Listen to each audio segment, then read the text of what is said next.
새벽기도에 나오실 성도님들을 주님의 이름으로 환영합니다. 마음 모아 샘물의 기도를 하나님께 드리겠습니다. 먼저 우리 믿음을 고백합니다. 너는 여호와 내 하나님의 성민이라. 내 하나님 여호와께서 지상 만민 중에서 너를 자기 기업의 백성으로 택하셨나니. 아멘. 은혜로 우리를 택하여 주신 하나님, 다만 우리를 사랑하셔서 택하여 주신 하나님의 은혜에 감사와 찬양을 올려드립니다. 그 은혜를 기억하며 구별된 자로 이 땅을 살아가게 하옵소서. 교회와 예배를 위해 기도합니다. 이스라엘아 들으라. 우리 하나님 여호와는 오직 유일한 여호와이시니 너는 마음을 다하고 뜻을 다하고 힘을 다하여 내 하나님 여호와를 사랑하라. 아멘. 유일한 주이신 하나님, 매주 우리가 드리는 예배가 마음과 뜻과 힘을 다해 하나님을 사랑하는 예배가 되길 원합니다. 하나님을 사랑하기 때문에 일상에서 거룩한 삶을 살아가게 하옵소서. 성도의 교제를 위해 기도합니다. 내가 오늘 내 행복을 위하여 내게 명하는 여호와의 명령과 규례를 지킬 것이 아니냐. 아멘. 행복의 근원이신 하나님, 삼위 하나님께서 교제 가운데 행복을 누리셨던 것처럼 우리도 성도의 교제를 통해 참 행복을 누리게 하옵소서.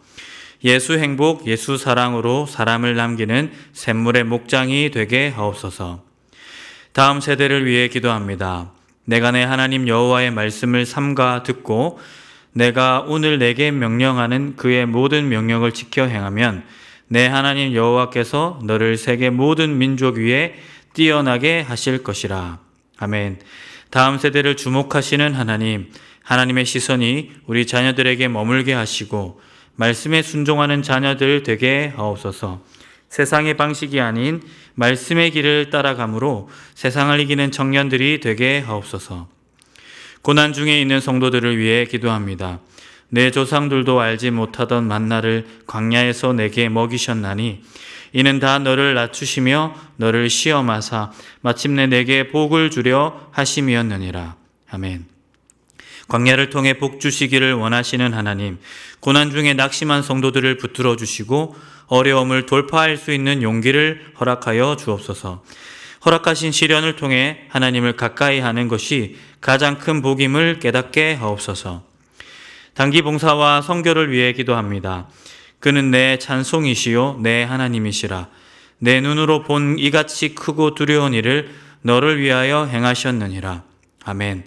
모든 민족의 찬양을 받으시기에 합당하신 주님, 단기 봉사를 통해 온 지역과 나라 가운데 주님의 이름이 높임을 받기를 원합니다.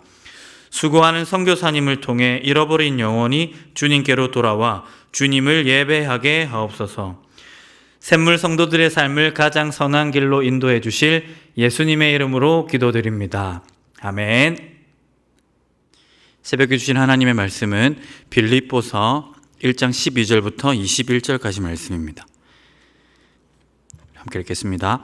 형제들아, 내가 당한 일이 도리어 복음 전파의 진전이 된 줄을 너희가 알기를 원하노라. 이러므로 나의 매임이 그리스도 안에서 모든 시위대 안과 그 밖의 모든 사람에게 나타났으니 형제 중 다수가 나의 매임으로 말미암아 주 안에서 신뢰함으로 겁없이 하나님의 말씀을 더욱 담대히 전하게 되었느니라. 어떤 이들은 투기와 분쟁으로, 어떤 이들은 착한 뜻으로 그리스도를 전파하니 이들은 내가 복음을 변증하기 위하여 세우심을 받은 줄 알고 사랑으로 하나 그들은 나의 매임에 괴로움을 더하게 할 줄로 생각하여 순수하지 못하게 다툼으로 그리스도를 전파하느니라. 그러면 무엇이냐? 거칠애로 하나 참으로 하나 무슨 방도로 하든지 전파되는 것은 그리스도니 이로써 나는 기뻐하고 또한 기뻐하리라. 이것이 너희의 간구와 예수 그리스도의 성령의 도우심으로 나를 구원에 이르게 할 줄을 아는 거로 나의 간절한 기대와 소망을 따라 아무 일에든지 부끄러워하지 아니하고 지금도 전과 같이 온전히 담대하여 살든지 죽든지 내 몸에서 그리스도가 존귀하게 되게 하려 하나니 이는 내게 사는 것이 그리스도니 죽는 것도 유익함이니라. 아멘. 오늘 읽은 본문으로 극단에서 드러난 사명자의 본질, 극단에서 드러난 사명자의 본질이라는 제목으로 하나님 말씀 전하도록 하겠습니다. 여러분, 극단에서 본질이 드러납니다. 일상적인 상황보다 극단적인 상황에서 본질, 무엇이 핵심인지가 더 명료하게 드러납니다. 그래서 사람들은 종종 비록 가상이지만 어떤 상황을 극단적으로 밀어붙여서 그 안에서 사고하고 사유하려고 합니다. 일종의 사고 실험인데요. 극단으로 밀어붙인 그 상황에서 우리가 놓치지 말아야 될 본질을 깨우칠 수 있기 때문입니다. 가령 여자친구랑 엄마랑 물에 빠졌다면 이런 전제가 될 수도 있고, 또 무인도에 가야 되는데 단 한 가지만을 가져갈 수 있다, 이런 것도 해당할 수 있겠습니다.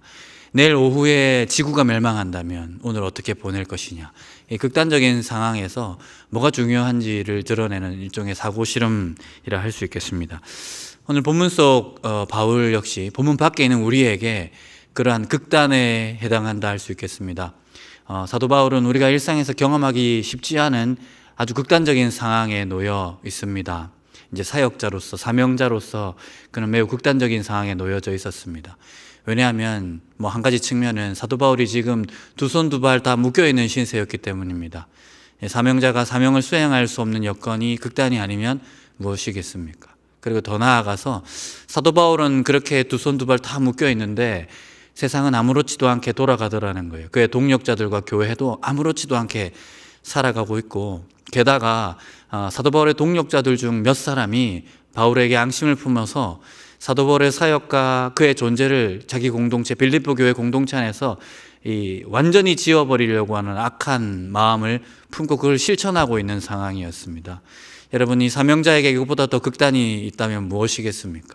사명을 수행할 수 없는 상황과 자기가 이때까지 몸바쳐서 일했던 자기 존재와 사역이 사랑하는 동력자들 안에서 완전히 잊혀져 가고 있는 이 현실, 그것이 극단이 아니면 무엇이겠습니까? 이러한 극단에서 사명자가 놓치지 말아야 할 본질이 드러납니다.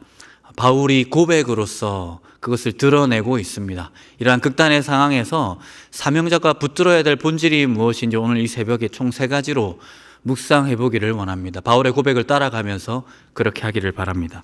우선은 첫 번째는 어떤 상황에서도 우리를 통해 일하시는 하나님입니다. 어떠한 상황에서도 우리를 통해서 일하시는 하나님이라는 주제가 사도 바울이 드러내려고 있는, 또 고백으로 드러내고 있는 본질이더라 하는 것입니다. 여러분, 우리는 하나님에 관해 오해합니다. 하나님이 특정한 조건과 방식 안에서만 일하실 수 있다고 오해하곤 합니다. 지극히 인간적인 착각이라고 할 수 있겠습니다. 그러니까 그러한 조건과 방식이 선취되지 않는다면, 조건되어지지 않는다면 하나님도 우리와 함께 멈추어 있을 수밖에 없다는 오해입니다. 사도 바울이 두 손 두 발 다 묶여서 어떤 일도 하지 못하고 있는 이 감옥에 갇혀 있는 이 순간 하나님 나라의 역사도 그와 함께 멈춰 있는 것처럼 여긴다 하는 것입니다. 여러분, 그렇지 않습니다. 하나님께서는 바울이 감옥에 갇힌 이 순간에도 일하고 계십니다. 주님 나라의 역사는 멈춰지지가 않는다는 것입니다. 핵심은 이것입니다. 하나님은 일하시는데, 바울이 감옥에 갇힌 이 순간에도 일하시는데 바울과 별개로 일하시느냐, 바울 밖에서 또 다른 사람들과 함께 일하고 계시느냐, 그것은 아니더라 하는 겁니다. 오늘 대지의 내용처럼 하나님은 어떠한 상황에서도 우리를 통해서 일하십니다. 주님은 바울이 감옥에 갇힌 순간에도 일하시지만 감옥에 갇힌 바울과 무관하게 일하시지 않고 바울을 감옥에 갇히게 하심을 통해서 일하시고 있더라 하는 것입니다. 12절의 내용이 그 내용입니다. 형제들아, 내가 당한 일이 도리어 복음 전파의 진전이 된 줄을 너희가 알기를 원하노라. 사도 바울은 빌립보 교회가 알기를 원하고 있습니다. 어떤 사실입니까? 얘들아, 하나님 일하고 계신다. 나는 지금 멈춰 있지만 하나님이 일하고 계신다. 나와 무관하게 일하지 않고 나를 통해서 지금 일하고 계신다. 너희가 이 사실을 알기를 원한다라고 빌립보 교회에게 소개하고 있습니다. 자신을 위로하고 빌립보 교회를 안정화시키기 위해서 쓴 과장 표현이 아니고 실제로 바울이 눈으로 목격한 하나님의 역사였습니다. 자기를 통해서 지금 일하고 계시는 것. 그 하나가 13절에 나옵니다. 나의 매임이 그리스도 안에서 모든 시위대 안과 그 밖의 모든 사람에게 나타났으니. 여기서 나의 매임이 그리스도 안에서라는 이 구문을 조금 더 자연스럽게 옮기면 그리스도로 인하여 내가 주 안에 갇혀 있다는 이 사실이 시위대 안과 밖의 모든 사람에게 드러났다 하는 것입니다. 바울이 갇힘으로 일어나는 현상 하나가 있었습니다. 그것은 하나님의 일이죠. 어떤 일이냐면 이렇든 저렇든 바울이 갇히게 되므로 그리스도가 예수다 하는 이 정보가 담긴 문장이 시대 안과 밖 불신 세계에 회자되었다는 겁니다. 야, 저기 감옥에 갇힌 저 바울이라는 사람은 다른 죄를 지어서가 아니라 예수님을 믿어서 예수 그리스도를 주로 고백해서 그분의 이름을 전하게 됨으로 갇혔다고 하더라 하는 이 문장 형식으로 바울이 갇히게 됨으로 그 정보가 시대 안팎 불신 세계에 회자되게 되었다는 겁니다. 이것은 바울이 갇히지 않았다면 상상할 수 없었던 일입니다. 다른 하나는 14절에 나옵니다. 형제 중 다수가 나의 매임으로 말미암아 주 안에서 신뢰함으로 겁없이 하나님의 말씀을 더욱 담대히 전하게 되었느니라.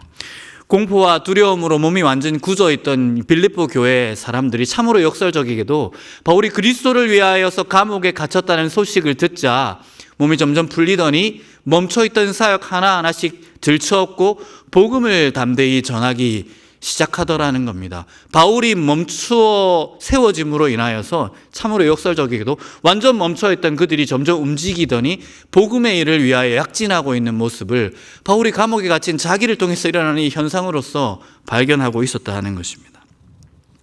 사랑하는 성도 여러분, 하나님은 일하십니다. 우리가 기도로서 주님 일해 주십시오라고 기도하지만 사실은 주님은 일하지 않으실 때가 없습니다. 주님은 구원 역사를 위해 일하십니다. 그리고 어떤 상황에서도 우리를 통해서 일하고 계십니다. 여러분이 놓여있는 상황이 극단적인 상황이라 할지라도, 그래서 마치 하나님이 나와 함께 멈춰 있다고 느껴진다 하더라도 여러분 믿으시기 바랍니다. 우리 주님 일하고 계십니다. 그리고 여러분과 무관하게 일하시지 않고 그러한 여러분을 통하여서 지금도 신실하게 일하고 있다는 이 사실을 여러분 꼭 마음속 깊이 고백하기를 간절히 소망합니다. 이것이 극단에서 있는 바울을 보며 깨달은 고백이어야 할 것입니다. 두 번째, 극단적인 상황에서 드러나는 사명자의 본질 두 번째는 어떤 상황에서도 교회와 복음을 우선하라 하는 것입니다. 이것은 사명자가 갖춰야 될 마인드셋, 마음가짐이라고 할 수 있겠습니다. 여러분, 바울이 감옥에 갇히자 이상한 분위기가 감돕니다. 어떤 사람들이 옅은 미소를 띠며 기지개를 켜기 시작하는 것입니다. 모두 평소 바울과 그 사역에 자격지심을 가졌던 동력자들의 일부였습니다. 그들은 바울이 왕성하게 활동하던 시절에는 복음 사역에 미온적이며 비판적이며 뒷짐을 지고 있었던 사람들입니다. 그러나 바울이 감옥에 갇혔다는 소식을 듣자 전혀 다른 사람이 되어버렸습니다. 15절의 내용이죠. 어떤 이들은 투기와 분쟁으로 그리스도를 전파하니, 그리고 17절에 그들은 나의 매임에 괴로움을 더하게 할 줄로 생각하여 순수하지 못하게 다툼으로 그리스도를 전파하느니라. 그들의 열심은 바울이라는 존재를 빌립보 교회에서 완전히 지워내야 한다는 그릇된 욕망에 기인한 것입니다. 사도 바울이 없으니까 교회 분위기가 훨씬 좋아졌다. 이것을 증명하기 위해서 더 열심히 교회를 섬기고 있는 것이죠. 바울이 없어도 복음이 더 편만하게 전파되네, 그 분위기를 내기 위해서 실제로 더 바울이 감옥에 갇히자마자 더 열심히 복음을 전하는 것입니다. 실제로 하고 싶은 말은 괄호 안에 있죠. 괄호 안에 어떤 말이 있습니까? 보고 있냐 바울? 너가 없어도 우린 너무나도 잘 돌아가고 있다. 어때? 괴롭지? 사실 이 얘기를 바울에게 하고 싶었던 것이죠. 여러분, 사람은 누구나 자기 수준에서 누군가를 괴롭히기 마련입니다. 그러니까 자기가 가장 힘든 주제, 나에게 가장 힘든 구도를 내가 미워하는 사람들에게 곧바로 보여주고 있는 우리다 하는 것입니다. 그러므로 이들이 바울을 괴롭게 하려는 이러한 극단적인 방식은 다름 아닌 그 사람들의 수준을 보여주는 것이며 그 사람들이 어떤 결에 놓여 있는 사람들인지를 증명하고 있는 내용이다 할 수 있겠습니다. 이들은 자신이 주도한 사역만을 의미 있다 여기는 사람들입니다. 다른 사역이 아무리 의미 있다 할지라도 그 과정에 자기가 개입되지 않고 자기가 관여하지 않는다면, 그리고 그 결과가 정말 풍성하다 하더라도 거기에 자기 이름이 드러나지 않는다면 그걸 꼭 해야 되나 하고 비판적인 사람들입니다. 미온적인 사람들이고 오로지 자기가 거기에 포함되어 있어야만 어떤 사역이든 의미를 발견하는 그러한 사람들이었습니다. 그런 그들이었기에 바울 중심으로 사역이 돌아갈 때 그것을 지켜보는 것이 얼마나 힘든 일이었겠습니까? 그러니 감옥에 바울이 갇히자 고스란히 그 주제를 돌려주려고 하는 것입니다. 이렇게 하면 분명 내가 힘들었던 것처럼 사도 바울 너도 힘들 거야 라고, 보고 있냐? 네가 없어도 교회는 평온하고 네가 없어도 복음은 더 잘 전해지고 있는 거야, 얘기하고 있는 것이죠. 하지만 안타깝게도 바울은 힘들지 않습니다. 그들은 자기 수준에서 바울을 괴롭히고 있지만 바울은 그들과 같은 존재가 아닙니다. 그들과 다른 수준에 놓여 있는 사람이었고 그들과 전혀 다른 결을 가지고 있는 사람이었습니다. 바울은 도리어 기뻐합니다. 잘된 일이라고, 더 열심히 해달라고 말하고 있습니다. 괜찮은 척하기 위해, 힘든데 아닌 척하기 위해 더 그렇게 표현하는 것이 아니라 실제로 바울은 너무나도 기뻤습니다. 이제 18절에 나오는 내용이죠.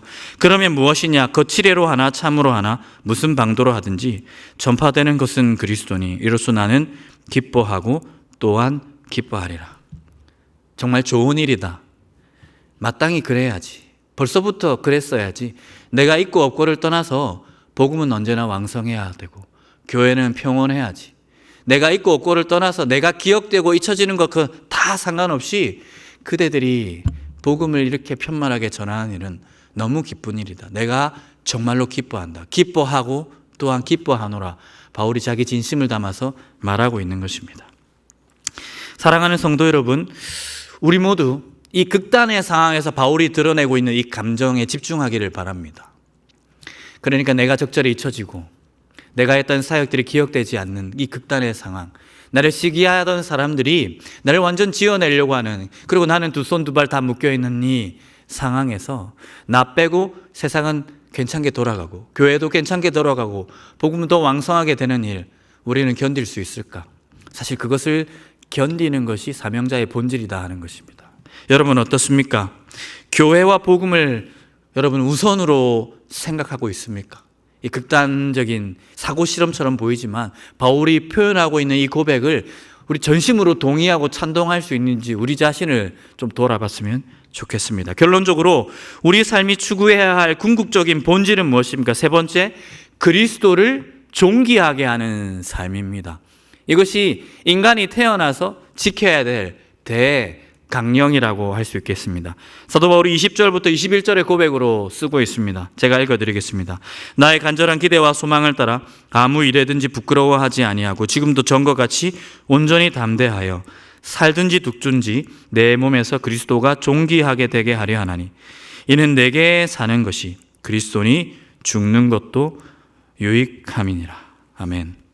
성도 여러분, 우리의 삶의 목표, 우리의 삶의 대강령이 그리스도를 존귀하게 되는 일이기를 주님 안에서 간절히 소망합니다. 하나님께서도 어떠한 상황에서도 우리를 위해 일하시려고 하는 궁극적인 목표가 자신의 영광을 위해서입니다. 그리스도를 존귀하게 하기 위해서 우리가 어떠한 상황에 있든지 주님 우리를 사용하실 것입니다. 그리고 그 일을 위해서라면, 그리스도가 존귀하게 될 수만 있다면 내가 꽁꽁 묵혀 아무것도 못한다 하더라도, 그리고 나의 사역과 내 존재가 어떤 사람들에게 적절히 잊혀진다 하더라도 그리스도의 나라만 왕성하게 될 수 있다면, 그리스도의 이름만이 존귀하게 될 수 있다면 우리는 뒷걸음질 치며 박수 칠 수 있는 존재인가? 예, 여러분, 이것이 관건이었죠. 그만큼 우리는 우리의 삶의 목적을 어디로 두고 있는지를 한번 물어봐야 한다는 것입니다. 누군가 우리에게 삶의 목적이 무엇인지 물어본다면 살든지 죽든지 우리를 통하여 그리스도가 존귀하게 되는 것, 그리스도가 존귀하게 되는 일이 우리의 삶의 목적입니다 말할 수 있는 우리가 되었으면 좋겠습니다. 참으로 우여곡절이 있는 우리의 삶의 궁극적인 목적, 우리의 삶에 있는 본질을 다시 되새기기를 원합니다. 오늘이라는 시간이 주어진 목적이 무엇입니까? 그리스도를 존귀하게 하기 위함입니다. 오늘 이 하루를 통하여서 여러분의 삶을 통하여, 여러분의 분초와 여러분이 하는 모든 선택을 통하여서 그리스도가 존귀하게 되기를 주님 안에서 간절히 소망합니다.